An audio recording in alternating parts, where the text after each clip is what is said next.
I'd like to swap out our panel. Did a terrific job.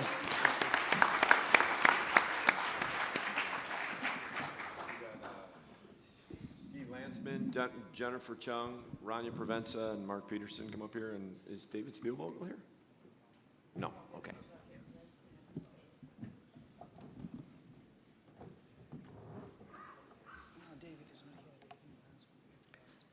Okay, I think Dr. Lansman and Dr. too. Spielvogel both had to catch flights. Yeah. The hour is late, but the room is still full, which is fantastic. And I think, and again, a great testament to the incredible program that Morale and David put together. We'll keep this moving here. Eric and Joe, I'll engage you in the panel a little bit as well. So I'm going to start with a little bit of preamble, and then we're going to show some arch cases, complex arch cases. But just to maybe continue the discussion that we just had about what's too much in the arch. I mean, there's lots of different options we have today to do a complex arch operation in an acute type A dissection. And the reason I bring that up is that in the United States, 80% or more of all type A dissections are actually fixed with just a hemiarch still.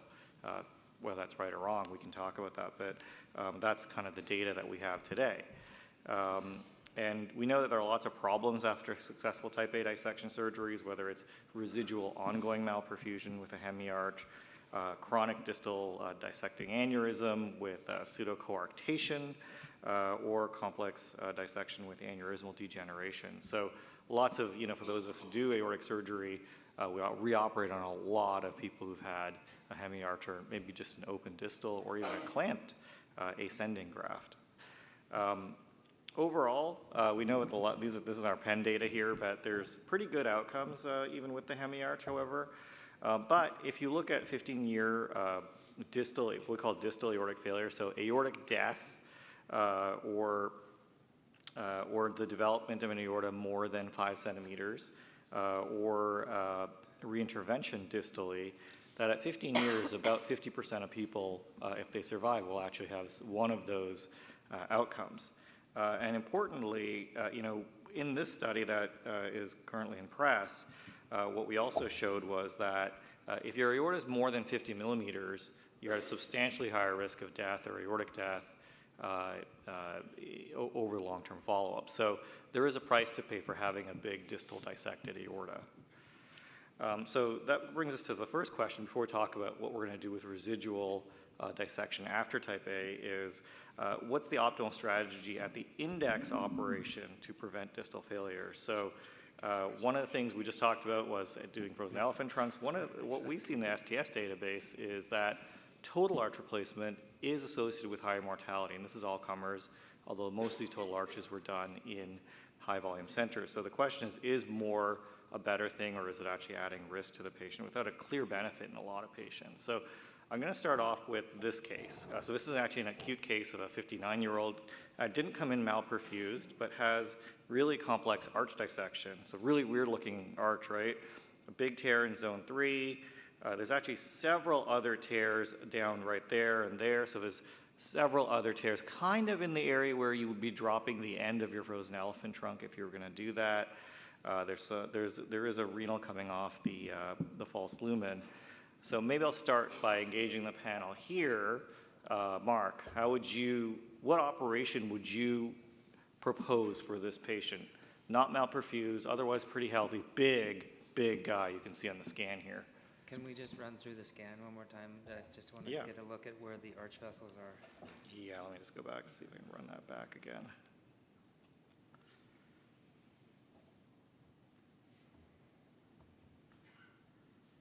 Yeah, there we go. Okay, so all the head vessels are dissected. I mean, I think we would do the problem is that the tear is beyond somewhere where we could easily access. There was I did operate on this, so there was a large ascending tear. Yeah, so I mean, I think we would do I haven't seen the root in detail, but let's say assume the root is fine.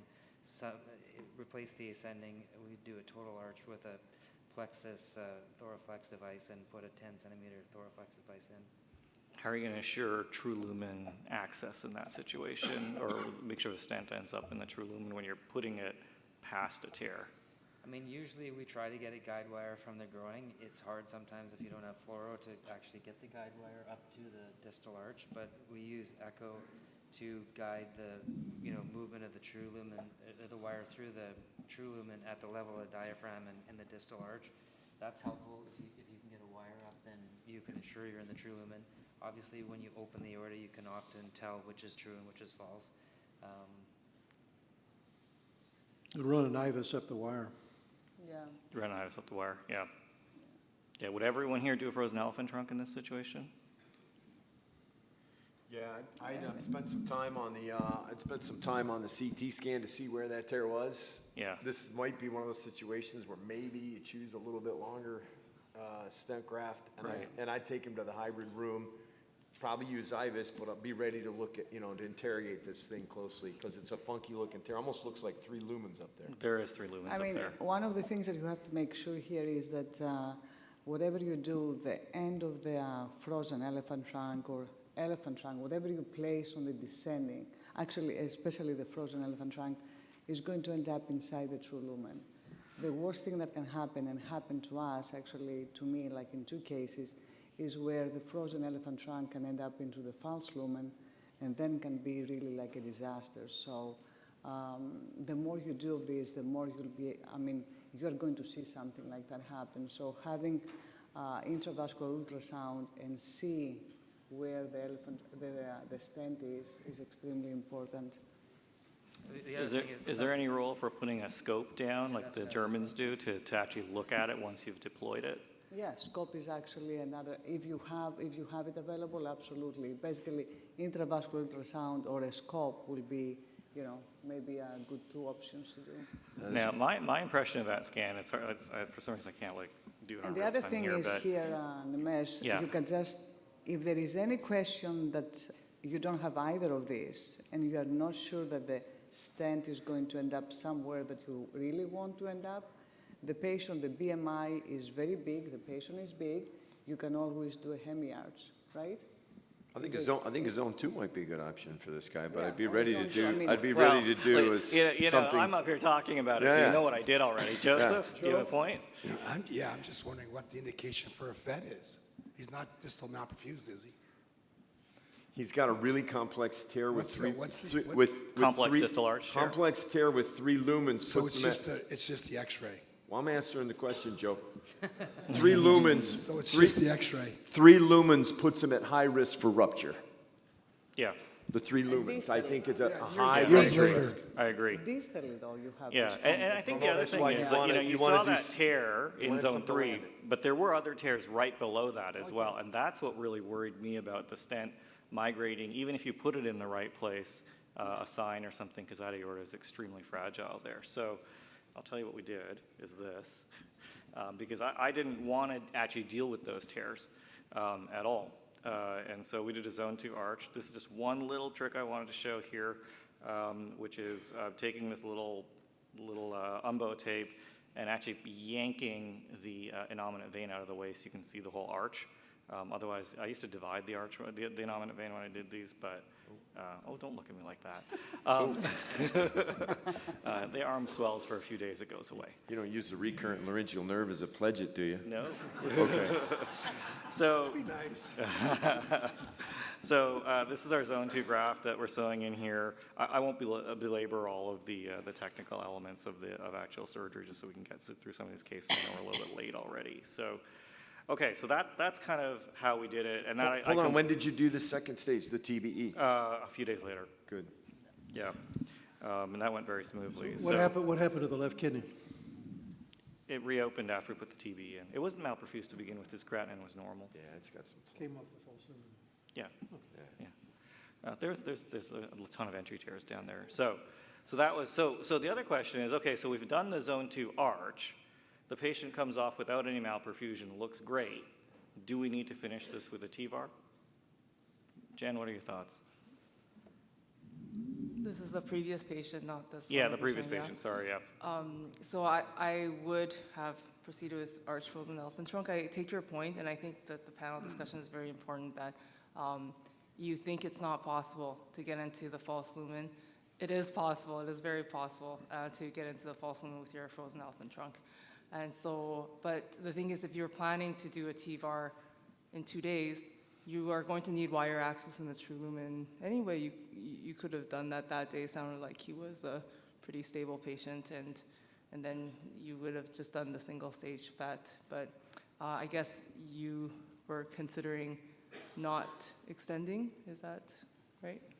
Right, I guess the question is if they're not malperfused, is there an indication afterwards to stent them? And I think I took Eric's approach, which was, I'm still worried about rupture. You have like large uncovered tears in an acute dissection.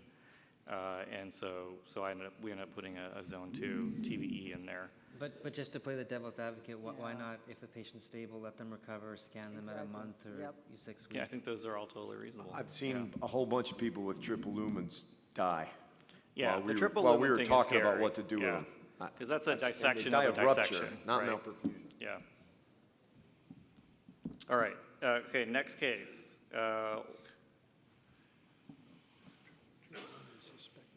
Okay, this is a high-risk patient, previous type A repair, in their mid-70s, multiple comorbidities, severe COPD, about 5 years post their type A repair, big aorta distally, has some re-entries at the proximal anastomosis, supraortic vessels are not dissected.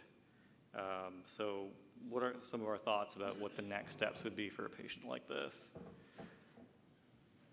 Eric, what are you thinking if you see this kind of case? Well, if that COPD is really pretty severe, and 2 years ago, I might have talked about how we'd optimize their lungs and do a reduced sternotomy frozen elephant trunk, but now we'll do a zone 0 TBE. Right.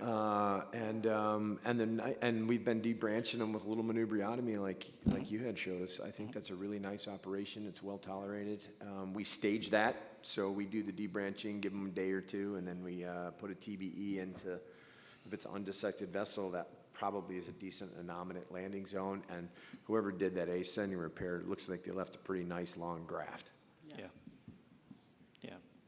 Mark, any thoughts there?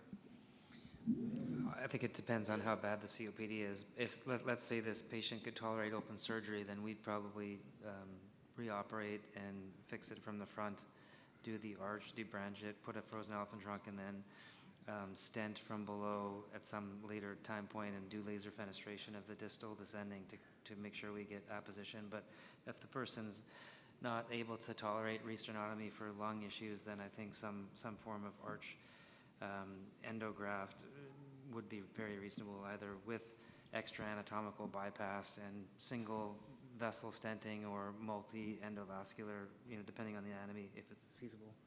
Yeah. Okay, so,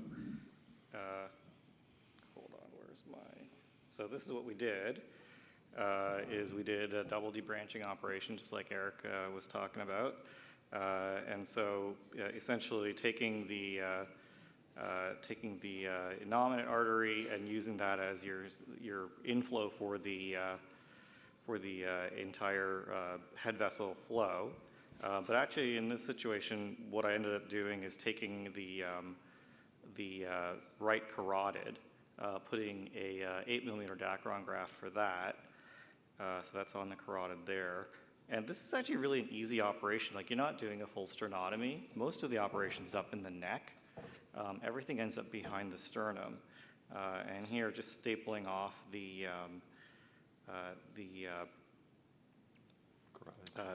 carotid there, putting it on end to side to this debranching graft,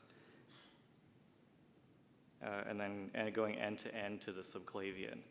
And that's a nice way to fix like the entire issue without getting into the chest at all. And then we did, in this situation, I think we used the Nexus device. Actually, my slides are a little bit out of shape here. So this was that case. So this was that case. And what we did here is we did that double debranching operation, and we did exactly what you said, which is a zone 0 TBE with a single branch. Alternatively, we've also done similar cases with Nexus type device. This patient had the same kind of double debranching operation. And then we, sorry, my video is not playing there.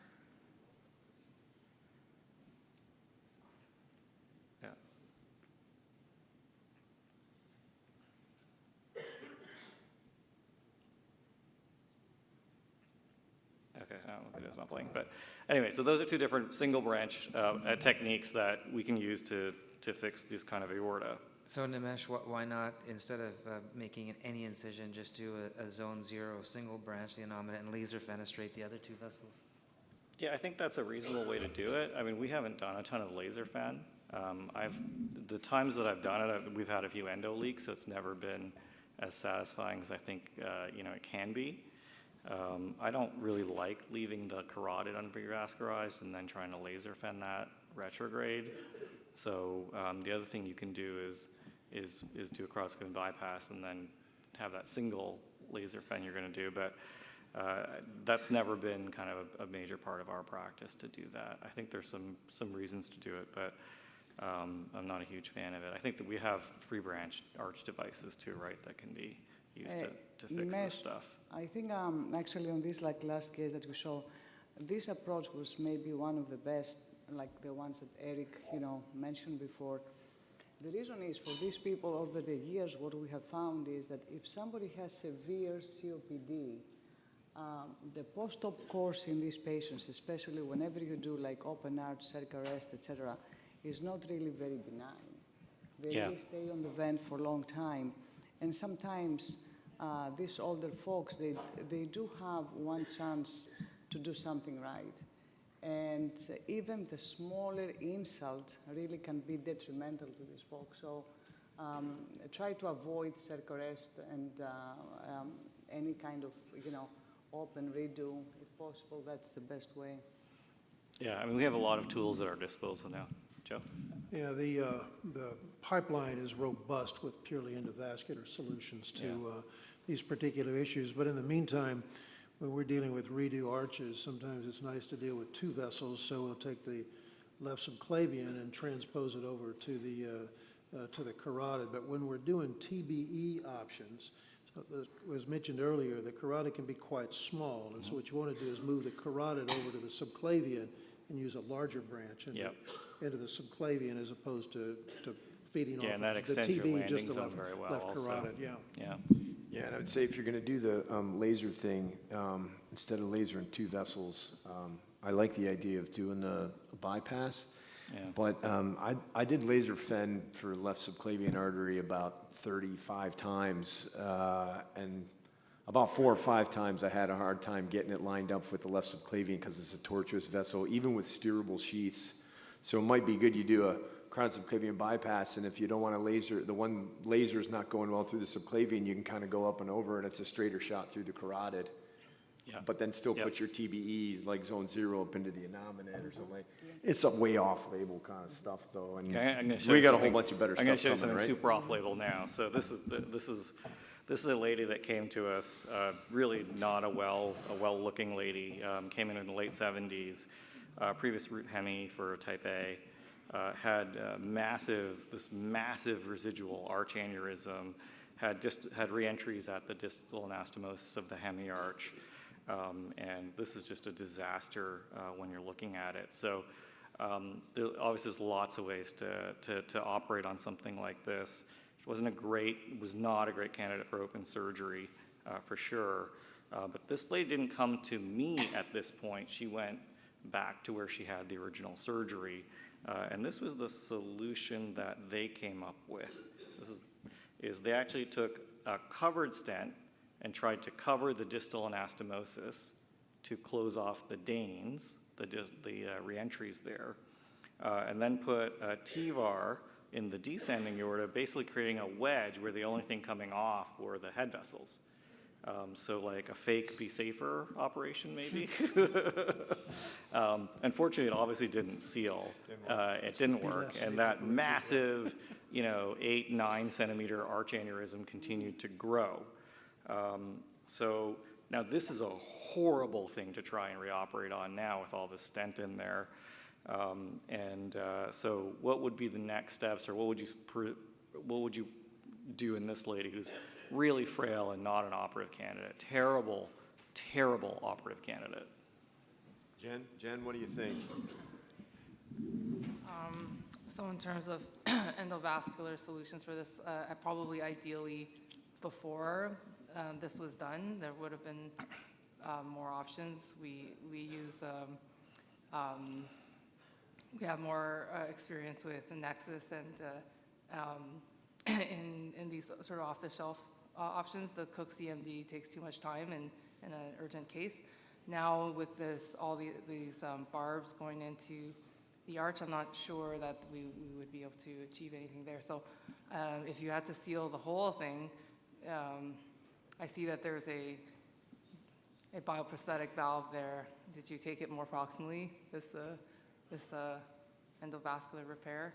But yeah, I'm not sure, to be honest. I think you can still do zone 0. You know, Yeah. they've already shown that you can seal in the ascending aorta, so debranch it and then put the TBE into either the left subclavian or the innominate artery, whichever you want to debranch off of. You know, you could debranch off the left subclavian. It's probably a 15 millimeter vessel, and then you can put like a 10 centimeter C-tag in front of it and get sealed before that kinky area, wherever that like Cabral looking thing is. Yeah, it's like really, yeah. So what we ended up doing is actually doing a 3-branch, total percutaneous endo-arch. So we used the Cook device. We went retrograde with the innominate, and then we went antegrade with the carotid and subclavian. And actually got a nice result. So that was actually our first totally percutaneous endo-arch that we did. I think And that Nimesh, was is that the actu- device with the internal branch? Yeah, these are 3 internal branches. Cook device, 3 internal branches. And you had enough space, obviously, to rotate and cannulate it. Yeah, so that's an important point, which is if you're putting 3 branches inside the arch and the arch graft isn't that big, you can actually create a coarctation there. And there's been cases described in the European experience with this where you then have to go in, like people actually develop symptomatic severe acute coarctation. And you have to go in and put a bare metal stent in and open the aorta up and then reballoon everything to be a little bit smaller. But the nice thing about this technique, although it would be nice to put everything in femorally, if you put in the innominate branch from the axillary, it's pointing downward, right? So it's pointing towards the ascending aorta, so it's not in the arch. That's the one advantage, although it's a little bit more invasive. We still did perc ax, but that does add a little bit of complexity. And we don't have great devices to put in there. If you come retrograde, you can use the Gore TB device. Are we out of time, Morale? Yeah, okay. We can use the Gore TB device. Okay, well, I did want to show an open since, most of these are done open, but we can, if it's quick, okay. Anyways, that's the final result there. So I'll just skip to this case here as our last case. So 72-year-old, chronically dissected, actually has a connective tissue disorder, and a large, enlarging DTA, dissected left subclavian, disgusting kind of aorta. So in this one, we plan to redo total arch, thoraflex. I had a question for Joe, actually. Are there situations like this where you would come from the side primarily? Decent operative candidate, a bit older, but decent operative candidate. Are there times you would come from a thoracotomy approach and fix this kind of pathology? Yeah, we might, in a good risk patient, particularly in a younger patient, might Yeah. even do a reverse elephant trunk. Yeah, because I think with the elephant trunks available today, I think we're almost always doing a front-first approach in these, but there probably still is a big role for. There are some patients who there's a large disparity between the size of what you're Yeah. dealing with proximally and distally, and the elephant trunk's not going to take care of it, and they're symptomatic. You got to do something. So there are some cases where you got to go distal first, but Yeah. it's getting fewer and fewer. So here we put a thoraflex in, and that went well. So the other question I had, though, if you look at a case like this, is what do you do distally? So you put this thoraflex in, what's the next step? So these are terrible looking iliacs. There's a fem in there from the original type A. What's the next step? When managing these, because managing these iliacs open can be very difficult as well sometimes. I think the thing that's most at risk is that distal arch proximal descending aneurysm. Yeah. And so I think the straight segments of the aorta, like that descending aorta that tapers down above the celiac, should be, and very easily can be treated endovascular. And if the abdominal part grows later, then you do an open thoracoabdominal completion. You can navigate through those iliacs. Even if they're tortuous, you get a through and through wire, you can straighten it out. Yeah. Yeah, so that's what we did. We did Thoraflex, and then eventually we actually did an endo completion. But I'm glad you guys did the elephant trunk. So we looked at Yeah. our chronic dissection patients in the subset that I call the hater group, yeah, hypothetically amenable to total endovascular repair. They had like 0 complications and did so much better than the yeah. typical I chronic skipped dissection over that patient. slide, but we actually have a paper coming out in the same thing that they do really well. Joe? And we're going to have to wrap things up. Yeah, let Nimesh? me just give one little thank you to Dr. David for teaching us all so much. Probably during the time that we did this session, some surgeon somewhere in the world has used a technique that Dr. David taught us all. So thank you, and thanks to Morale and David for putting this together as well.